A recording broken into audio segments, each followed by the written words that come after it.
National Security, the Honourable Dr. Errol Cort. Good morning, sir. Pleasant good morning to you. Your impressions of this morning's throne speech? I was very pleased with the throne speech that was delivered today. Her Excellency, in her own usual style, did a great job. I note that the speech itself was somewhat shorter than previous speeches, but the content was not short at all.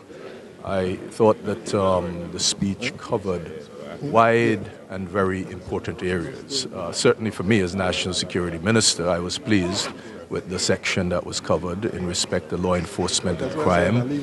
And I would say going into 2013, the biggest thing for me as Minister would be for us to be able to accomplish the CCTV project. I believe if we're able to do that in the Ministry of National Security, we would have gone a long way in terms of improving our approach to crime and the technology that we use to detect crime. So that, for me, is the biggest project. But overall, I was very pleased with the throne speech, and I congratulate Her Excellency on the delivery of a wonderful speech. Also, too, social and economic development is important. How aggressive is government in addressing the concerns of social strategies as well as economic development and more or less creating better living standards for islanders here in Antigua and Barbuda?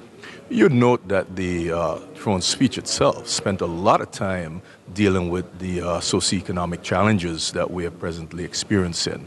It started out, and for a good portion of the beginning of the speech, it addressed those issues, and it ended on that note. It clearly says that the government is particularly concerned in respect of the current socioeconomic environment and will be doing everything possible in 2013 to change that situation. The NEST plan was spoken to, and I am positive and very hopeful because Her Excellency indicated that the government in 2013 will focus on stimulating economic growth and development. And I think that that has to be the emphasis for 2013, stimulating economic growth and development. And I was very pleased to hear that within the throne speech. You mentioned that what comes to mind is the whole issue of private sector investment and job creation. This too is an important pillar in our lives if we're going to develop Antigua and Barbuda. Yeah, no, absolutely. When you talk about stimulating growth and development, clearly one of the first focuses must be on stimulating employment, getting people back to work. And certainly I got a lot of hope from that throne speech that the emphasis in 2013 will be along those lines. So I'm leaving here feeling very optimistic that 2013 will be a good year for Antigua and Barbuda. She also mentioned in her address the public sector reform and public sector transformation.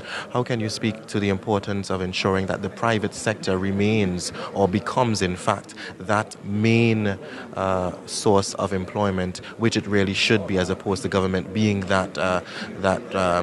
holding that responsibility, which is now creating serious economic challenges? Well, clearly it will require a stronger partnership in government and the private sector. As government seeks to right-size the public sector, we would need to ensure that the folks who are being right-sized, so to speak, are properly absorbed within the private sector. So clearly, in 2013, the partnership between government and the private sector will need to be strengthened so that we have all of these folks continued to be employed.